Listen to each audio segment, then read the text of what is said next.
Hello everyone, જય શ્રી કૃષ્ણ. તો આજે આપણે બનાવશું આલુ પનીરના પરોઠા. આલુ પનીરના પરોઠા માટે સૌપ્રથમ આવી રીતે પનીર લેવાનું છે. પનીરને મેં ઘરે જ બનાવ્યું છે.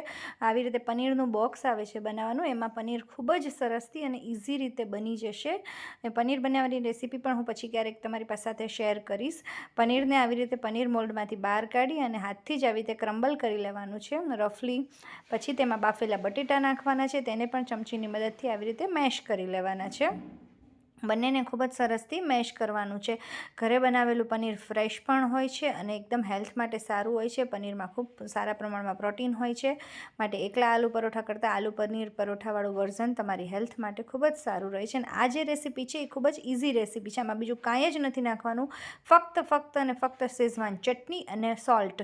બીજું ત્રીજું કોઈ જ વસ્તુ જ નથી નાખવાની. શેઝવાન ચટણી જો હું તમને બતાવું છું, ચિંગ્સની હું લઉં છું, એ ખૂબ સારી આવે છે. અને સ્વાદ અનુસાર મીઠું. બધું સરસ આવી રીતે મિક્સ કરી લેવાનું છે. પછી એક રોટલી પતલી વણવાની છે અને એને વચ્ચે જે સ્ટફિંગ હતું એ ફિલ કરવાનું છે, કારણ કે આપણે સ્ટફ પરોઠા બનાવીએ છીએ માટે.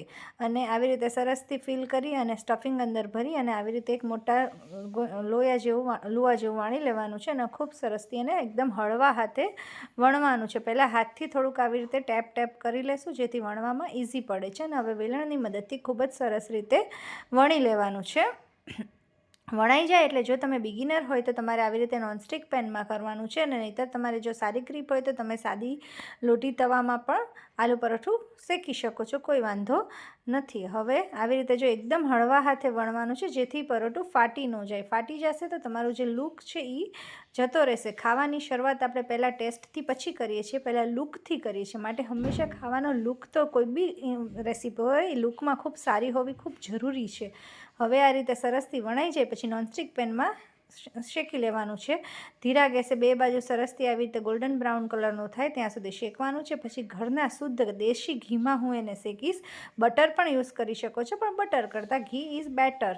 દેટ્સ વાય હું અહીંયા ઘીનો યુઝ કરીશ. અને ઘીનો બંને બાજુ આપણે સાદું પરોઠું શેકીએ એ જ રીતે ઘી લગાવી અને ખૂબ સરસથી શેકી અને એકદમ ક્રિસ્પ બનાવવાનું છે. અને આજે હું તમને બધાને એક રિક્વેસ્ટ કરવા જઈ રહી છું કે પ્લીઝ તમે બધા શોર્ટ્સ જુઓ છો ખૂબ, પણ કોઈ સબસ્ક્રાઈબ નથી કરતા, તો સો પ્લીઝ સબસ્ક્રાઈબ કરો. સાવ ફ્રી છે, પણ મને એક પ્રકારનું મોટિવેશન મળે છે. માટે પ્લીઝ સબસ્ક્રાઈબ માય ચેનલ. જો તમને આ શોર્ટ્સ ગમતા હોય તો સબસ્ક્રાઈબ કરો, કમેન્ટ કરો, લાઈક કરો, શેર કરો. અને બસ જો આવી રીતે ઘી નાખી અને બંને બાજુથી સરસ ગોલ્ડન બ્રાઉન કલરનું શેકી લેવાનું છે. Bye, see you soon.